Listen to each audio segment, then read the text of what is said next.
Salam Bapak Ibu, saudara semua. Salam. Bersyukur ini minggu pertama di Februari. Bahkan ini perjamuan kudus pertama buat 2024. Dan ini menjadi awal yang baik bagi kita kalau kita mulai dengan tubuh dan darah Tuhan untuk tahun ini, saudara. Kita akan menikmati firman Tuhan di awal kerja tahun gereja, Hakim-Hakim pasal 3 ayat 31. Kitab Hakim-Hakim pasal 3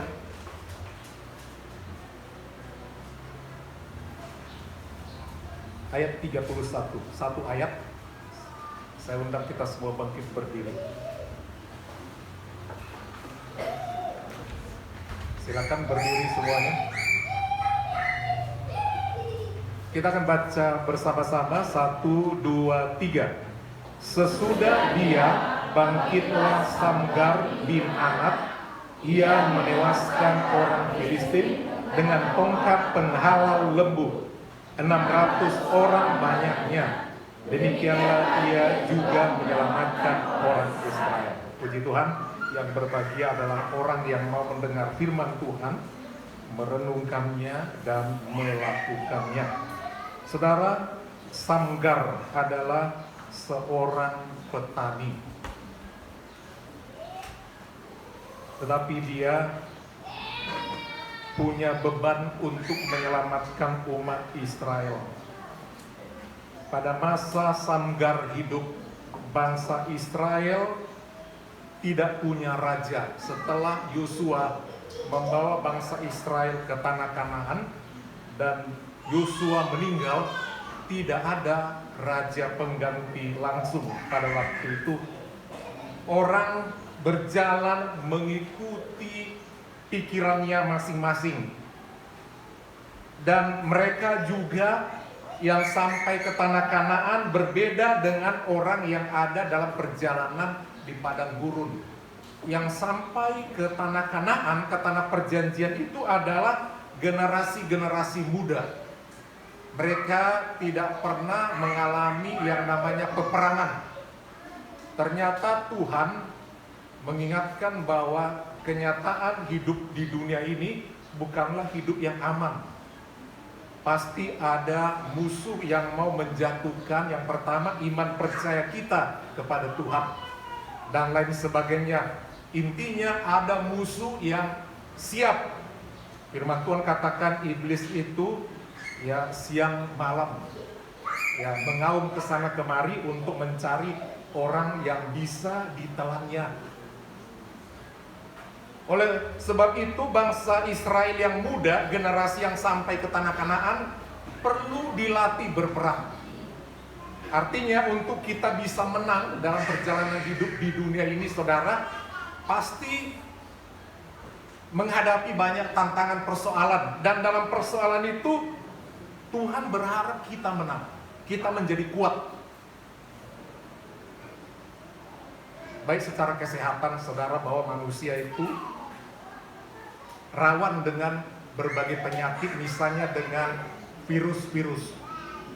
Oleh sebab itu, orang-orang pintar menciptakan obat antivirus, obat anti kuman, obat anti infeksi, obat anti ini. Jadi artinya tubuh kita pun berusaha sedemikian rupa untuk berperang melawan radikal bebas atau penyakit atau virus. Mesti ada antibodi, mesti ada darah yang kuat, tubuh yang kuat, fisik yang kuat. Demikian juga secara iman. Secara iman kepercayaan, kita juga dikuasai oleh lingkungan kita yang bisa mempengaruhi iman kita untuk meninggalkan iman kita. Dan semua perbedaan di luar iman kita yang ada di luar itu menjadi cobaan sama kita. Apakah kita akan dipengaruhi atau tidak? Tolong yang punya anak ya, untuk diamankan. Sangat mengganggu untuk ibadah ini. Siapa itu ya? Sangat terganggu.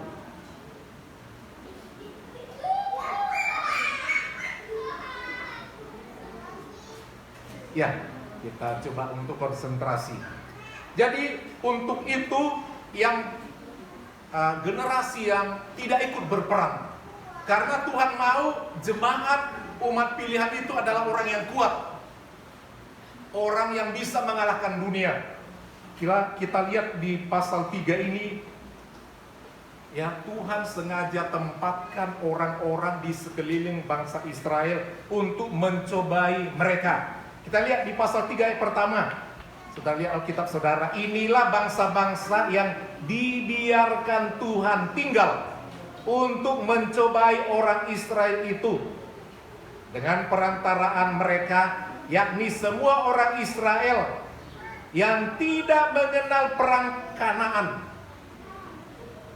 Jadi Tuhan tempatkan orang-orang, dibiarkan Tuhan. Kalau Tuhan biarkan di sekeliling kita ada orang jahat, ada orang sifatnya mungkin, pokoknya di sekeliling kita Tuhan izinkan ada.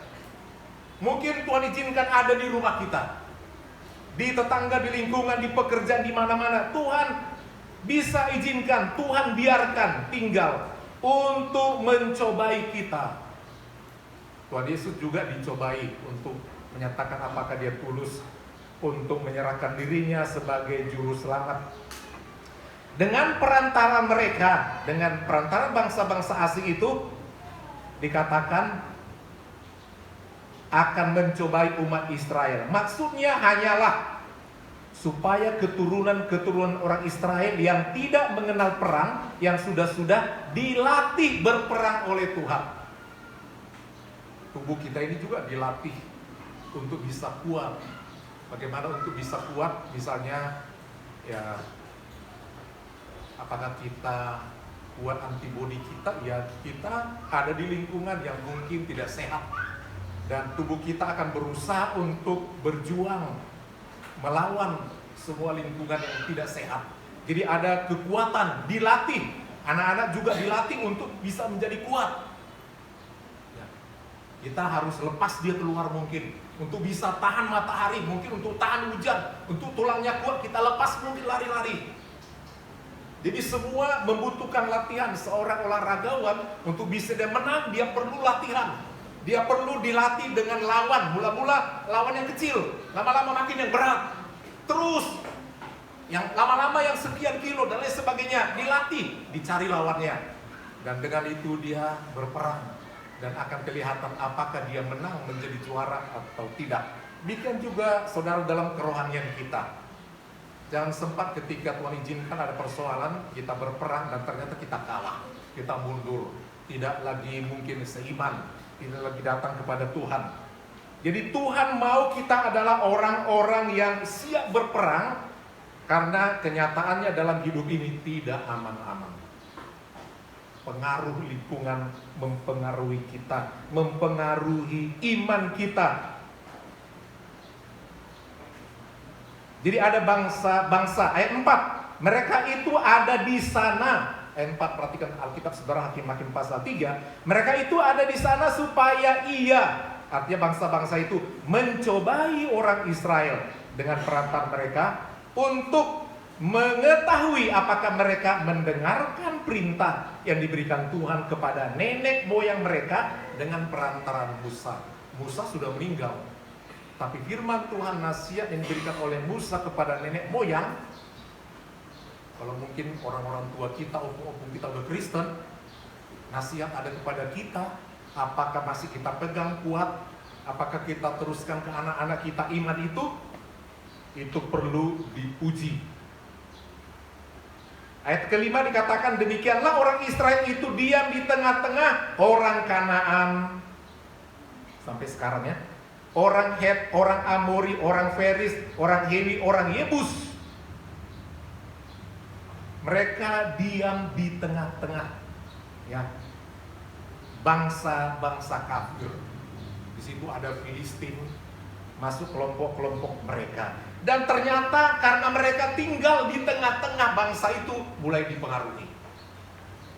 Yang tadinya iman mereka kepada Bapa Yahweh atau Jehovah, mereka mulai lama-lama imannya, kepercayaan kepada Tuhan itu terkikis.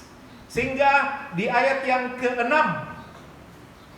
karena tinggal. Jadi kalau saudara pilih rumah, tetangga saudara sekelilingnya tidak orang beriman, atau suku-suku yang jauh daripada suku-suku yang kuat keimanannya kepada Tuhan, itu bisa mempengaruhi anak-anak kita, pola pikir, pola berbicara, ya, keimanan kita.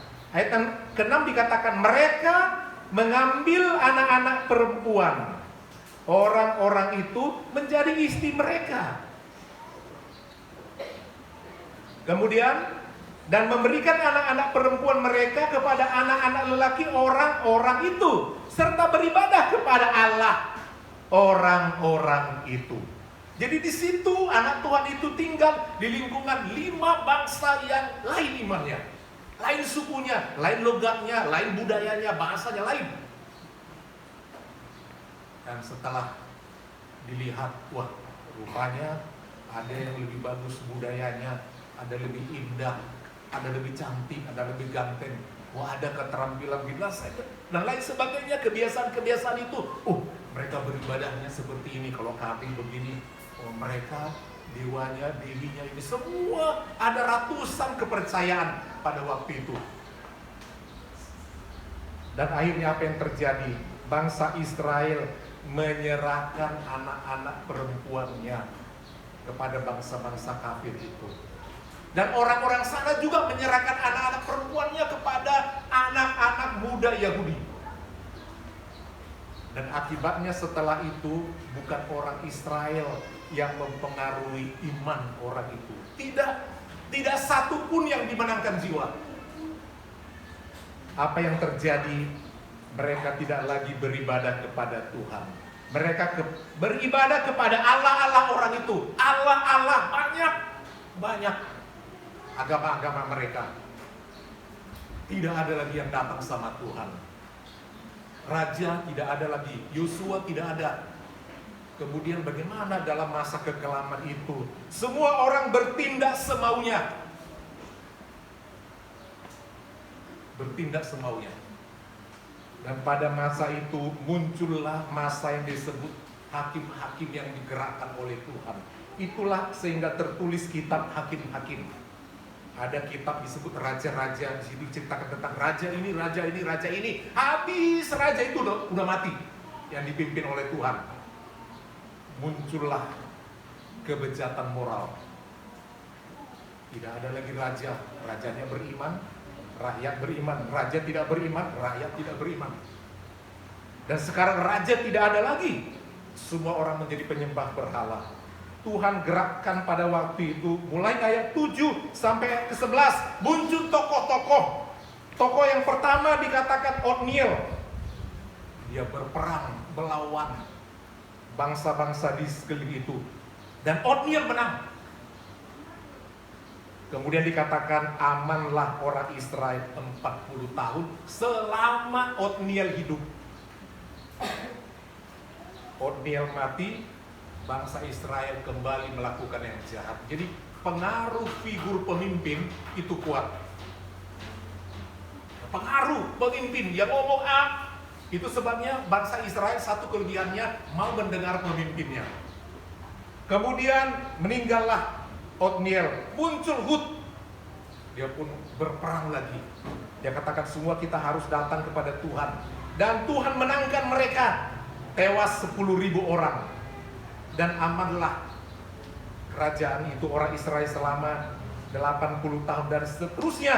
Kemudian mereka setelah meninggal hakim itu, bangsa Israel kembali melakukan yang jahat. Mereka kembali menyembah kepada Baal-Baal dan ilah-ilah lain yang begitu banyak. Muncullah ayat yang tadi yang kita baca disebut dengan Samgar. Dan dalam ayat ini dijelaskan sesudah dia, artinya sesudah raja, sesudah hakim yang disebut dengan Ehud. Ehud tidak ada lagi dan kembali umat Israel menyembah kepada ilah-ilah lain.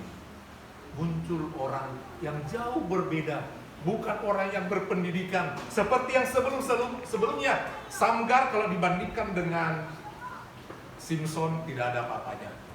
Dibandingkan dengan Deborah tidak ada apa-apanya.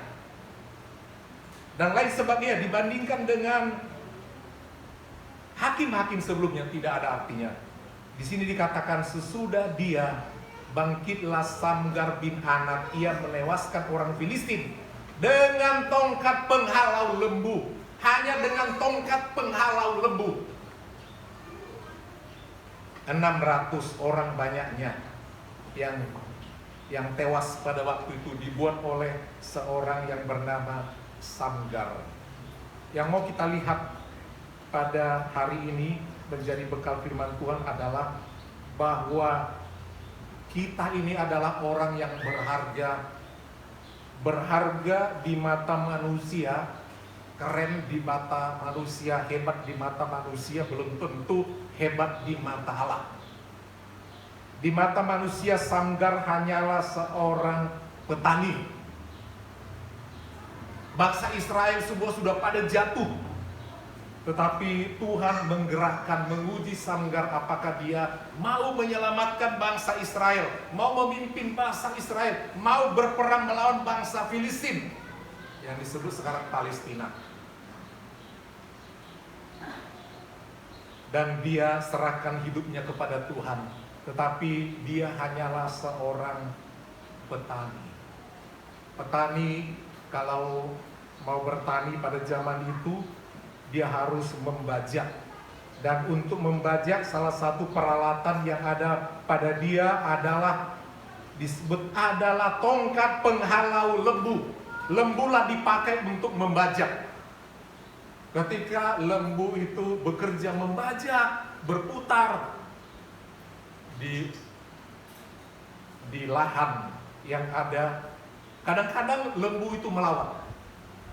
Dia tidak mau bergerak, mungkin dia capek, mungkin dia diam saja tidak mau, sehingga perlu ada tongkat atau kayu untuk menghalau. Ujung daripada tongkat itu panjangnya kira-kira, panjang tongkat 2 meter 40 cm, sekitar 2 meter setengah. Pada ujungnya itu ada logam yang agak tajam, di ujung yang satu lagi ada pengait.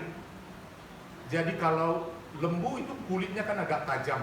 Jadi kalau hanya pakai pecut dipukul begini, karena tebalnya kulitnya dia nggak ngerasa. Jadi perlu ada tongkat menusuk, bukan sampai sakit, bukan sampai mencelakakan. Dengan tongkat itu dia tusuk sedikit, kemudian langsung melompat bergerak lagi lembu itu. Demikian juga ketika petani itu melihat ada binatang-binatang mau mengganggu, dengan tongkat itu dia juga menghalau, membunuh binatang-binatang yang mengganggu ladang pada waktu itu. Dia hanyalah seorang petani, orang yang sederhana, tapi Tuhan berbicara kepadanya.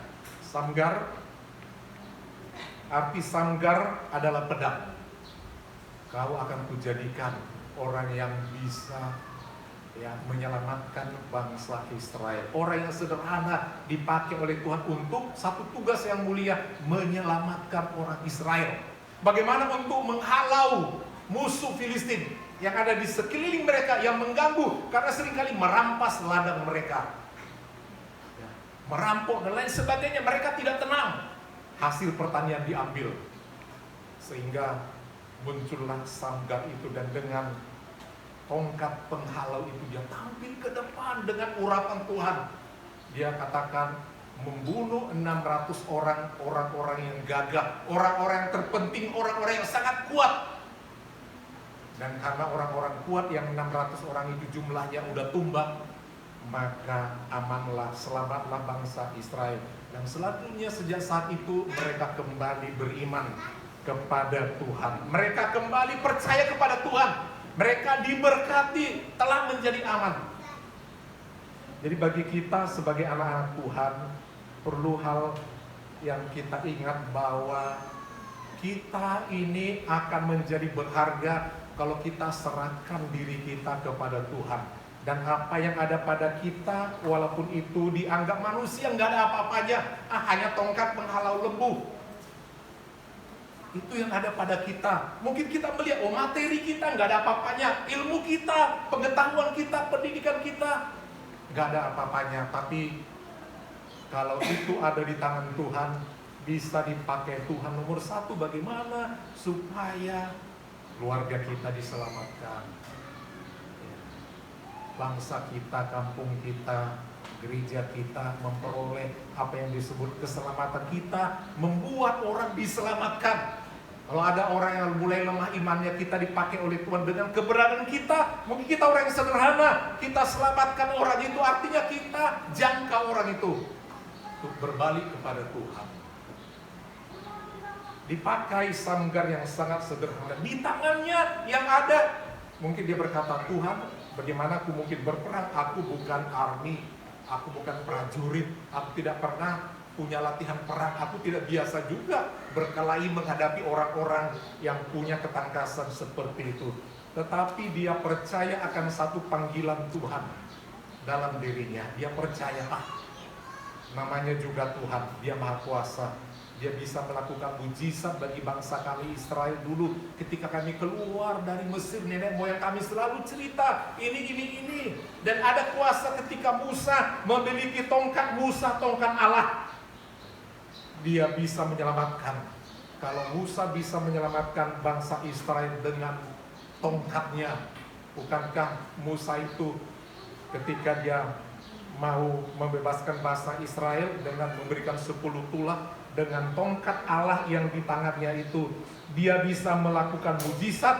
Dan ada mujizat merubah air menjadi darah, mengirimkan lalat pikat dan lain sebagainya. Dilakukan mujizat-mujizat. Tongkat yang di tangannya, yang tadinya tongkat biasa, tapi diserahkan kepada Tuhan.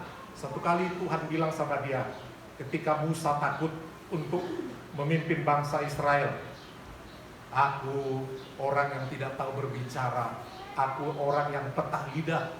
Lidahmu memang seperti itu kamu ngomongnya, gagap. Apa yang ada di tanganmu? Tongkat Tuhan. Ya, memang kamu hanya seorang gembala, tapi ingat, kamu akan menjadi gembala manusia. Tongkat itu akan diubah kalau aku kasih sama Tuhan. Kalau engkau kasih, aku akan isi dengan kuasaku dengan tongkat itu. Dan tongkat itu menjadi tongkatlah, tongkat Allah. Demikian juga tadi, tongkat penghalau lembu itu diserahkan kepada Tuhan. Biasanya dia hanya mengusir lembu supaya mau bergerak bekerja bagi dia. Tapi tidak lagi dipakai itu untuk dirinya, untuk lembunya, bukan lagi buat ternaknya, tapi dipakai untuk menghancurkan musuh yang lebih besar, yaitu orang-orang Filistin.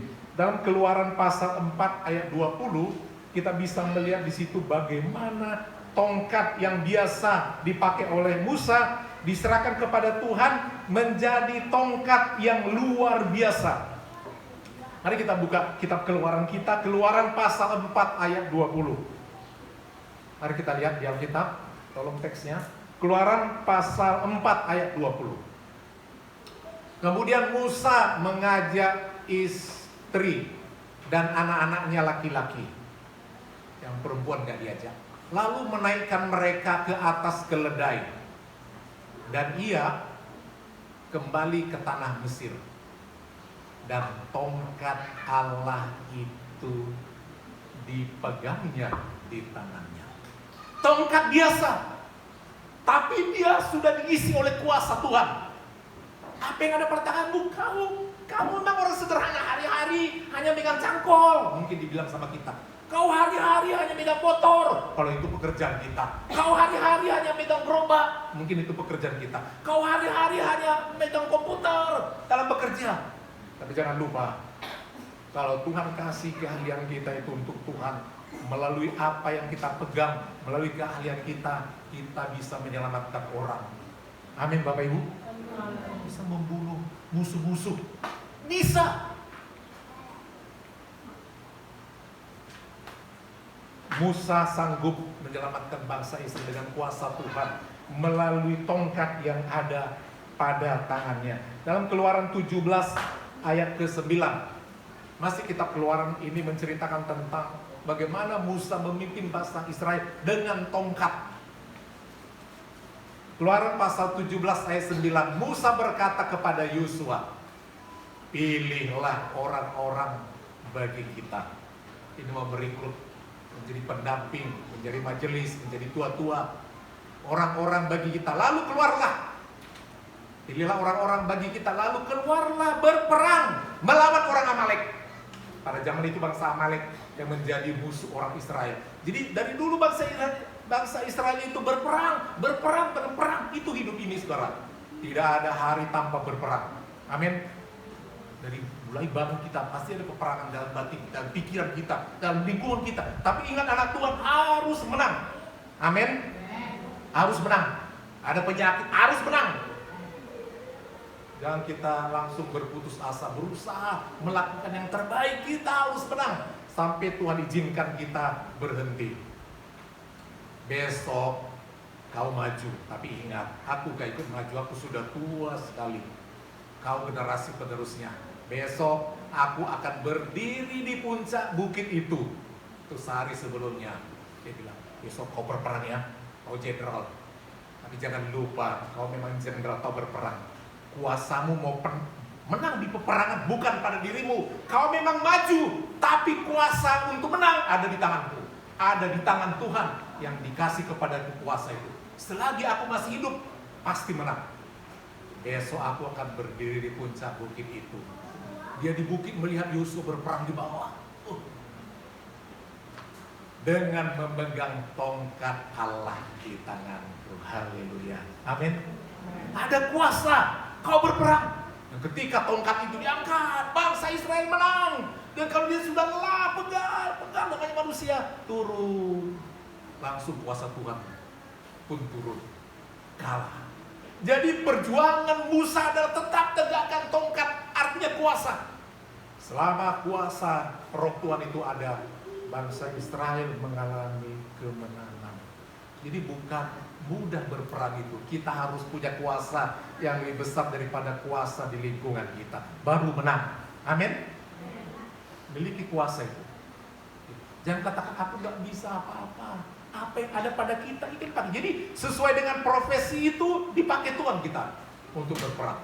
Apa yang di tangan Musa, kau kan kerjamu itu tongkat, gembala, ya tongkat untuk menyerang musuh. Ini untuk menari domba-domba yang lari-lari, ini tongkat ini. Ya udah, pakai itu. Pakai itu. Bagaimana kau menghalau serigala-serigala? Pakai tongkat itu kau pukul. Pakai itu pukul musuh. Ada ku taruh kuasa di situ. Angkat tongkat itu, maka aku akan memberkati engkau. Kau punya kuasa. Demikian juga Samgar. Samgar hanya punya tongkat penghalau. Orang kuat pada waktu itu ada 600 orang. Dia tampil ke depan. Dia sudah tahu. Di tanganku ada kuasa Tuhan.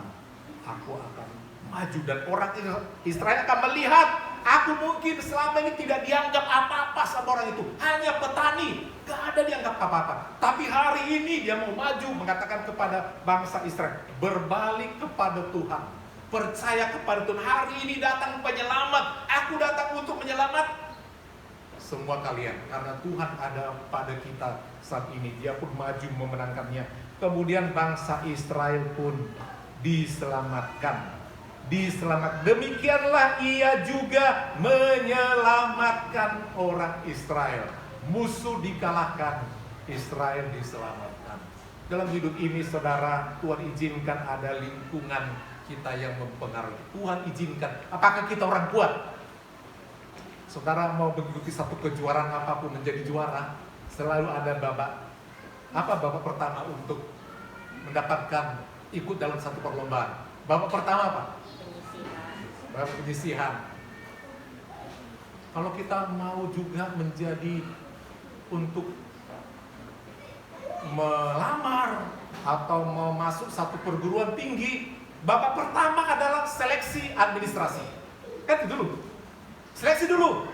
Ijazahnya udah memenuhi, ya. Ininya, KTP-nya sesuai enggak, kakaknya sesuai enggak, semua sesuai, administrasinya dulu. Berapa lembar pas foto, ini, lengkap administrasi, lulus, masuk. Udah masuk. Baru tes selanjutnya adalah berbagai ilmu pengetahuan. Tes ini, ada macam-macam. Oh lulus ini. Dan kalaupun lulus nilainya berapa? Nilai tertinggi kah? Diseleksi. Demikian untuk bisa menang. Demikian juga kalau mau olahraga, babak penyisihan dulu. Masuk dalam kelompok ini dia lawan lagi ini, ada liga ini, masuk dari sini, lolos, masuk, demikian seterusnya untuk menjadi seorang pemenang atau juara. Dalam hidup ini untuk menguji iman kita, perlu ada yang menggoda kita. Apakah kita akan menang? Apakah anak kita ini akan menjadi orang yang menang imannya? Kuat? Kita lihat di luar dia bagaimana. Tuhan izinkan orang menggoda, tetapi Tuhan mau melihat siapa orang yang menang di dalam godaan itu. Jangan kita mengatakan aku terlalu kecil, aku nggak bisa. Jangan. Kita harus lakukan sesuatu buat Tuhan. Amin. Dengan Samgar bangsa Israel diselamatkan. Dengan adanya saudara-saudara dipakai oleh Tuhan juga menyelamatkan, menolong orang. Saudara akan menjadi luar biasa. Kiranya firman Tuhan ini kembali menguatkan kita. Jangan katakan aku kecil, aku nggak bisa apa-apa. Selama saudara ada di tangan Tuhan, saudara bisa dipakai oleh Tuhan dengan luar biasa. Puji Tuhan. Mari kita bangkit berdiri, saudara. Kita mau aminkan firman Tuhan ini.